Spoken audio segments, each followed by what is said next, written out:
Bem-vindos ao Gélio dos Domínios e Éter Tenebres. A gente retoma a discussão do livro do Walde, só que agora com a discutindo vetores. É uma, na verdade, a gente está fazendo essa continuidade, né, do capítulo 2 do Walde, e, bem, dentro da discussão desses 4 livros que nós estamos resenhando. Esse é um livro que a gente vai resenhar no futuro, também do mesmo autor, o Walde. Mas a gente está resenhando o capítulo 2 do Alvin agora, e do livro do Robert Alvin, chegando ao. Que é o capítulo que trata de manifolds e campos sensoriais. Nós chegamos então à seção 2.2, que é a seção de vetores. Bem, a gente está com uma. Houve alguns pedidos para que fossem para que o termo tensores, o tema tensores, fosse abordado de forma bastante intensa. E esse capítulo ele trata sensores de uma forma bastante intensa. Como nós já havíamos falado anteriormente, uma, uma discussão bastante matemática, né? E lembra muito a discussão que a gente faz no, na lista na playlist de geometria diferencial. Então, a gente seria, inclusive, tá, não tem feito nada lá, né? Mas porque o clube do livro está focado nisso aqui. Mas a playlist de geometria diferencial, ela aborda o tema desse capítulo de forma bastante ampla.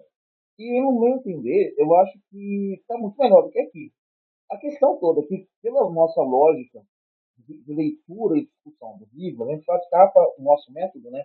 É capa a capa e sempre comparando diversos livros. Então, por isso que a gente faz aqui. Então, é importante ter essa comparação desse livro do áudio com o material lá de geometria diferencial. Então, esse é o método, né? Capa a capa e em resenhas, a gente não deixa nada, evita deixar coisa de fora, mas a gente aborda é, o mesmo, a gente aborda às vezes o mesmo tema em um livro e em outro, justamente com o objetivo de permitir a comparação dos livros, permitir que as pessoas analisem os diversos livros, né? Mesmo que isso crie aquilo que poderia ser entendido como um método de saturação. A ideia de saturar aqui realmente um objetivo, que é saturação mesmo. Bem, são temas bem complicados, então a gente precisa discuti-los de forma intensa. Pois bem, então vamos começar a definir vetores. Eu vou definir vetores aqui. Eu já defini vetores de forma diferente, e seguir por caminhos diferentes na definição de vetores em outros vídeos. Nesse vídeo aqui, eu estou definindo o vetor da forma é, uma forma mais operacional, porque eu quero mesmo atacar o problema, aquilo que a estrutura vetorial nos traz interessante para descrever sistemas físicos. Então, eu defino logo uma N upra, ou seja, um vetor com N componentes, que a gente chama de N upra. Portanto, é um vetor que ele é uma grandeza que corresponde a N, uma coleção de N grandezas, né? Uma entidade física que corresponde a uma coleção de N grandezas. Que se dá por esse somatório que está aí. Passou? Esse vetor é um vetor tangente a um ponto P de uma variedade e onde o mapa vetorial é uma função de f em R, né? Uma função de f em R, e isso aqui, que caracteriza os espaços vetoriais, é é importante que que essa estrutura vetorial construída na variedade, perceba, é o ponto P está na variedade. E o vetor, ele está sobre a variedade. Ele é a linha, ele é tangência a uma linha que passa pelo ponto P, é, porém, ele precisa ser também rebatido, né? Ele precisa ser impresso, acho que esse é o melhor termo, também no plano tangente que a gente tinha definido. E que a gente já falou sobre esse plano tangente muitas outras vezes, né? Principalmente tanto aqui nessa lista, como na lista lá de geometria diferencial. E o interessante é a reprodução dessa estrutura que a gente está aqui embaixo, para todos os F e Gs pertencentes a F e A e B pertencentes a F. Então, eu estou construindo uma estrutura que é linear, essas duas propriedades que estão listadas aqui embaixo, representam uma estrutura linear para essas funções que estão aí. Então, eu tenho que essa estrutura é mapeada da variedade no espaço tangente. Então, essa estrutura, você pega você tem a curva lá, você imprime ela como se você tivesse a variedade, imagina ser uma bola, aí tem lá a curva, você vem com uma folha e tangencia uma folha que tangencia a bola, e aí aquela estrutura local da bola vai ficar impressa no plano tangente, na folha. Então, nós temos que essa função é uma função constante, se o H pertence a funções, né? E ela representa, e ela tem essas propriedades, que são propriedades típicas de um espaço vetorial, são propriedades de linearidade. Então, a linearidade, ela está reproduzida, ou seja, a estrutura é, vetorial, de álgebra linear, que eu constituo localmente num ponto da variedade, eu rebato ela no plano tangente, eu imprimo ela no plano tangente, e vice-versa. Né? Ou seja, eu falei primeiro da variedade para o plano. Mas se eu falar do plano para a variedade, também faz sentido, porque essa função tem que ser inversa. E para garantir que essa função seja inversa, a gente precisa de alguns teoremas. Um dos teoremas é que a dimensão do espaço vetorial ao ponto tangente ao ponto Q, pertencente a M, ele precisa ser N, que é igual à dimensão da variedade. Então, aqui nós temos a, a construção que é, assim, todos os vetores que são linearmente independentes, é aquilo que me dá a dimensão do espaço vetorial é o número de vetores linearmente independentes necessários para constituir uma base. Então, eu tenho que, no espaço vetorial VP, eu vou ter uma função da vizinhança da variedade na carta ordenatizada que está no Rn. E assim, né, essa carta, ela parte de um ponto P pertencente àquela vizinhança, na figura 2.3 está representado. Se F pertence ao conjunto das funções, assim a gente define uma função composta entre F e π a menos 1, que é da carta coordenatizada no R.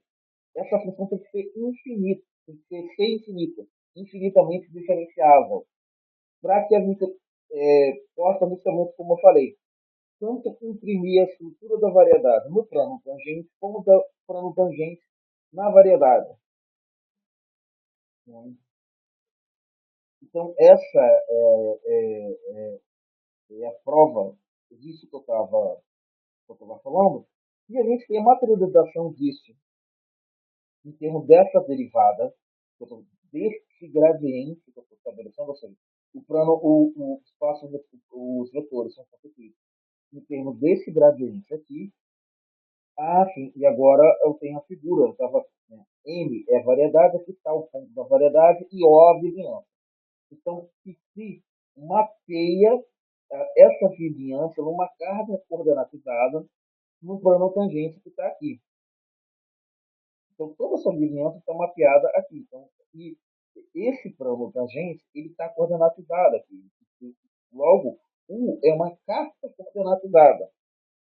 Isso nos termos lá da geometria diferencial. Então, estou mapeando isso ali e, ao mesmo tempo, eu tenho esse mapeamento do ponto R numa reta real. Até porque eu vou ter a necessidade de traçar nessa vizinhança uma linha, daqui a pouco eu vou fazer isso, né? Uma linha, e essa linha vai ser correspondente com essa reta real.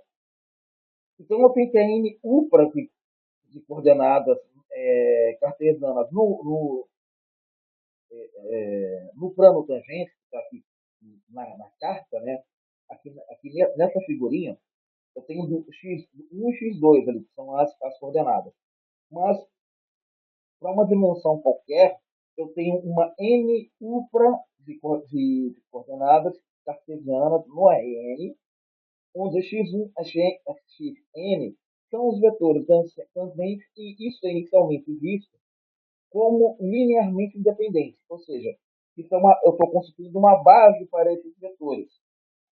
E assim nós mostramos que GQ pode fazer o uso da seguinte resultado do cálculo avançado. E isso está no problema 2, que ao fim desse capítulo a gente vai atacar e vai retornar à discussão desse vídeo.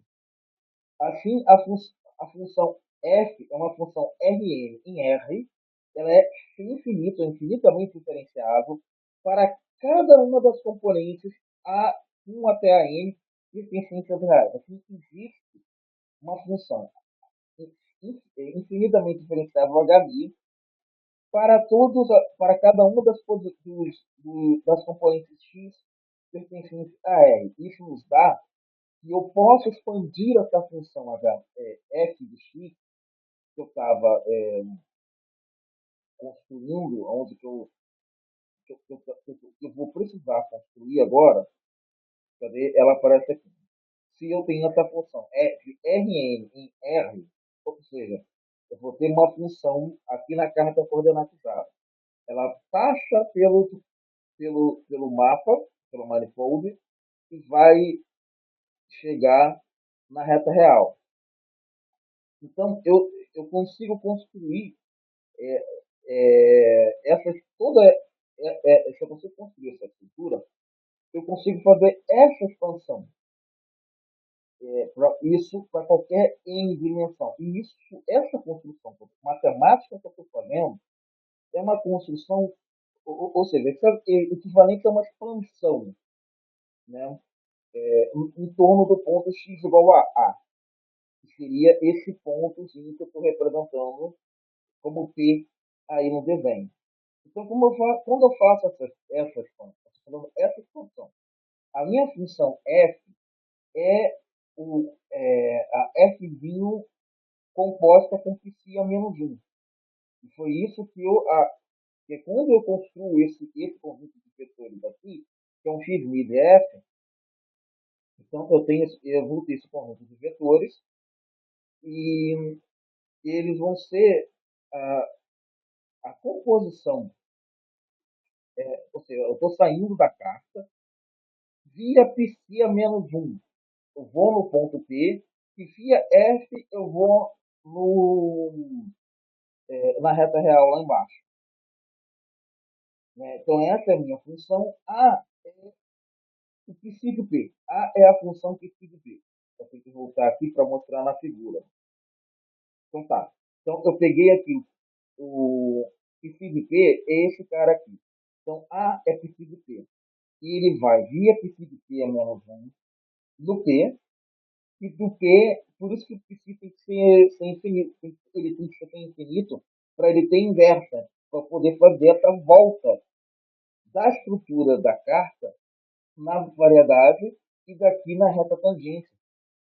Porque isso é a construção daquilo que eu vou mostrar já já, que é uma Ou seja, isso acontece para todo Q pertencente a O. Né? Então, a construção dessa estrutura equivale à construção de curvas na variedade. Então, eu tenho isso para todo vetor pertencente ao vetor ao espaço vetorial que eu construí no plano tangente. Então, eu tenho que essa função f de q ela corresponde a essa expansão, né? Que foi aquilo que eu estava fazendo lá. Assim, a combinação linear ela está respeitada. Eu tenho essa combinação linear mapeando todos esses vetores x, y, né? E, assim, e essa aplicação, a gente faz essa aplicação matemática e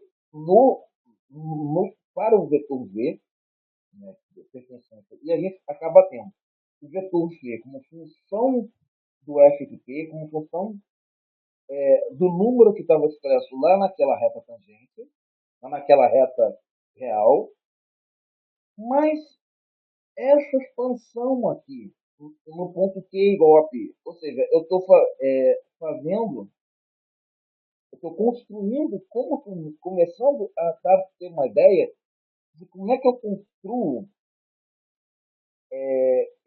uma estrutura vetorial em cima de um ponto qualquer na variedade e como que eu relaciono esse ponto P com uma estrutura qualquer, com um outro ponto qualquer que eu ainda não fiz aqui a aproximação que essa translação precisa ser translação entre P e Q precisa ser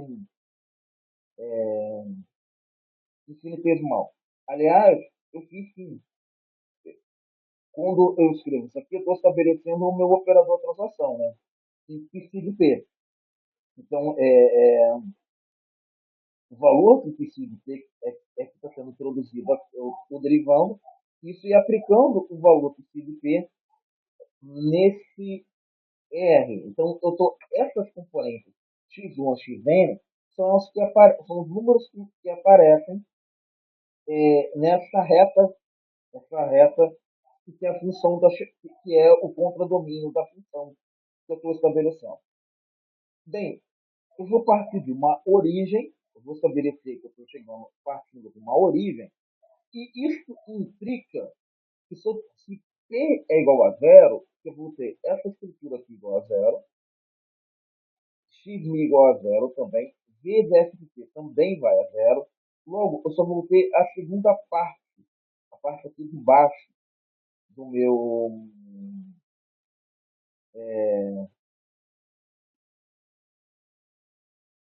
disso que eu estou construindo, que é um HMI composto com princípio P, e esse setor aqui, esse outro cara aqui de baixo vai a zero, logo só sobra esse carinha aqui, né, no ponto P. Assim, eu tenho que o meu HMI ele é a atuação do operador de deslocamento, do operador de translação, nessa função composta, isso para todas as funções f que levam e vão entre o conjunto das funções f, era aqui mesmo, eu relembrar aqui,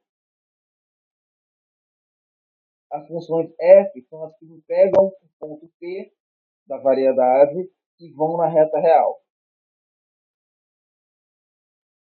Então, todos esses objetos,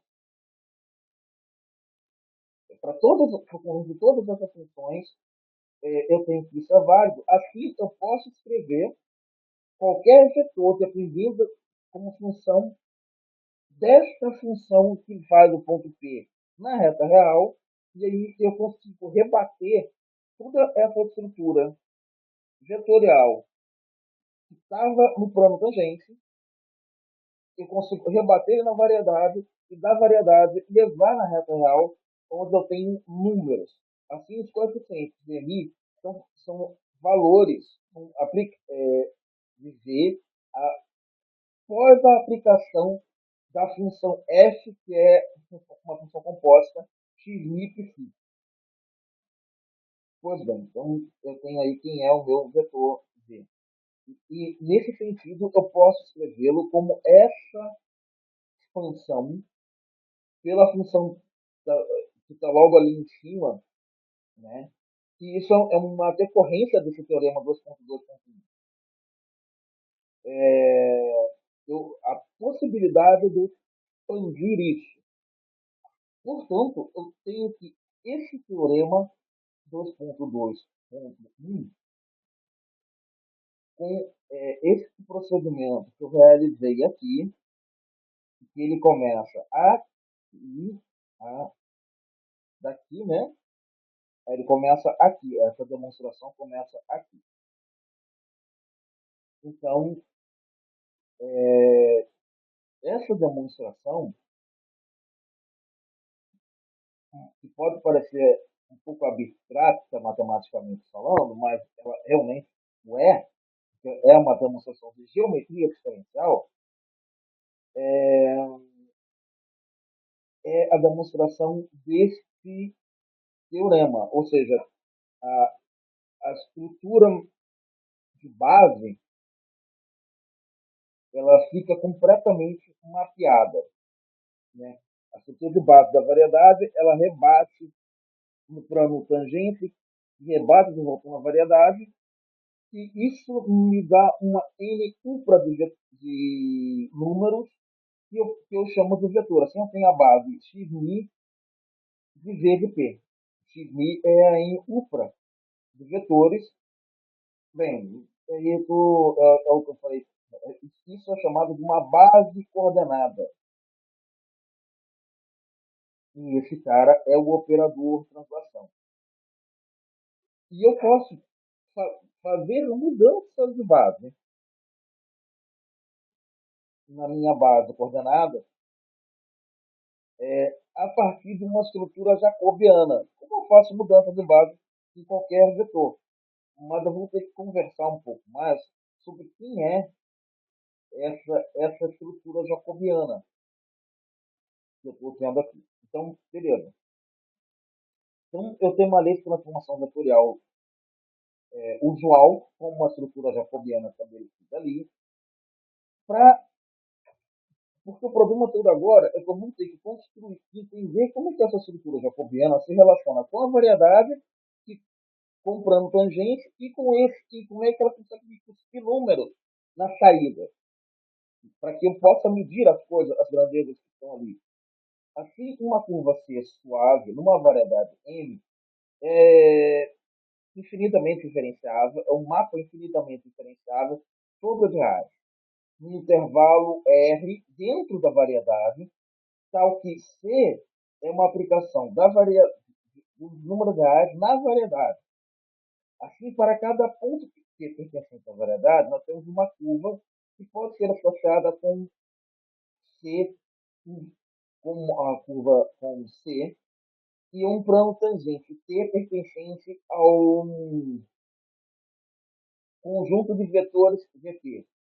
Isso se segue que a função f, que é a função que leva a variedade, que leva um ponto na variedade, num número, num ponto da reta real, né, ela é pertencente ao conjunto de funções que levam a variedade na reta real, ela fica operada desta forma, né? Ou seja, também operada como uma translação sobre um determinado parâmetro.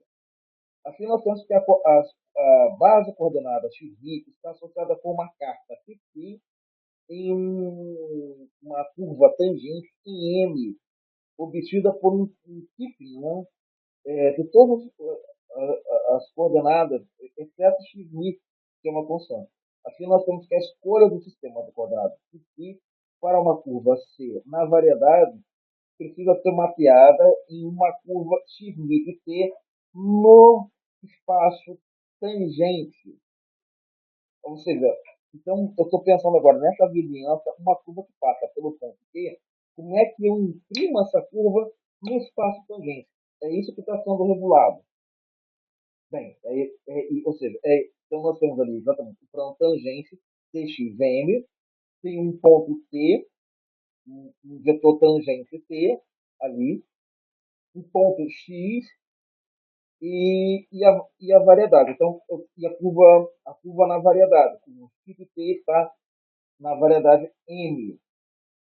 Eu tirei essa figura dessa referência aí, máquina J rotation, manifold SO3, vetores tangentes. Essa outra figura, ela também mostra, ela mostra a mesma coisa, mas com uma anotação que V do T em C ponto igual a zero, aqui, né?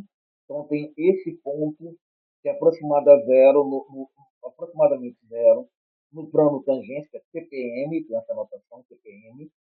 E aqui eu tenho CT, a curva na variedade, e G é o vetor tangente que está no plano tangente. Né? Essa figura eu estou tirando do Zimmermann, que é um livro de métodos algorítmicos. Então eu escrevo o plano tangente em termos desse parâmetro, em termos dessa função f, que está compondo com a própria curva c. Então, quando isso aqui atua na função f e atua na curva c, eu levo a curva c no plano tangente, trago ela de volta, e aí ela vem com essa estrutura essa estrutura do plano tangente, né? Ou seja, eu estou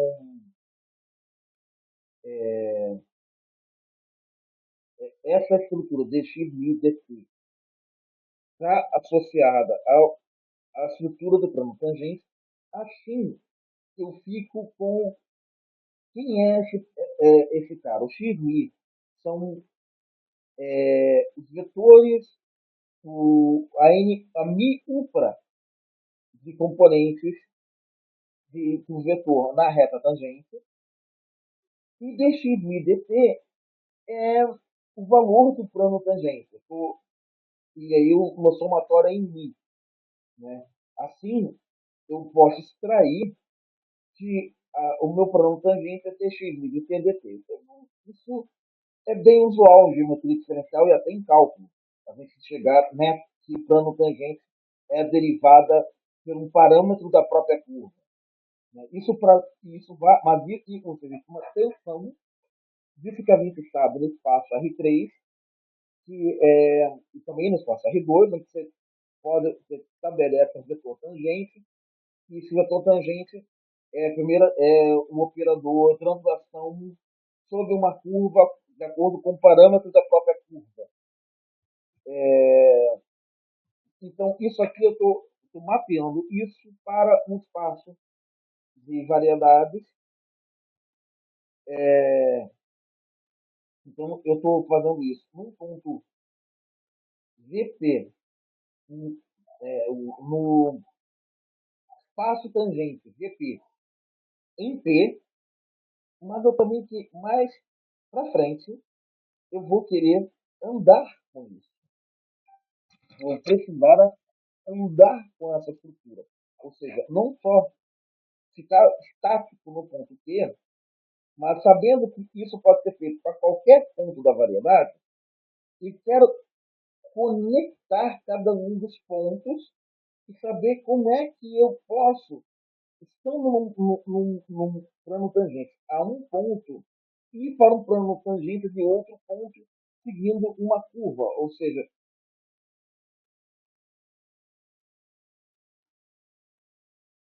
eu posso fazer isso seguindo uma curva que vai para além dos limites desta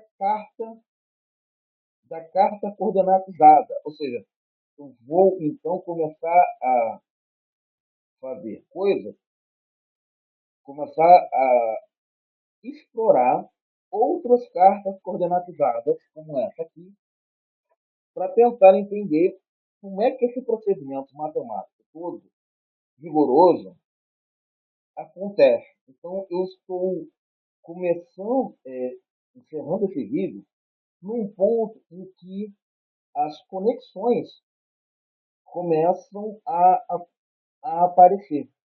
As conexões que a gente representa pelas grandezas que a gente chama de símbolos de Christoffel. Bem, dito isso, está aqui embaixo o apoia-se do canal, ali em cima o Pix do canal, quem quiser e sentir que essa iniciativa é uma iniciativa relevante para o desenvolvimento da ciência brasileira e para o desenvolvimento da ciência em língua portuguesa, a gente agradece a contribuição e a gente fica por aqui pensando já nos próximos vídeos. Acredito que os próximos que serão levantados serão imediatamente sobre o outro livro que nós estamos vendo, que é o Weinberg, que até agora ninguém mexeu nele, mas eu também vou tentar andar com este livro aqui o máximo possível. Eu vou levantar esse vídeo imediatamente. Hoje é quarta-feira, 16 de abril, dia 18 de abril, sexta-feira, nós vamos ter live com uma live do canal. Então, eu vou encerrando por aqui. Sejam todos bem-vindos ao Gélio dos Domínios da Época.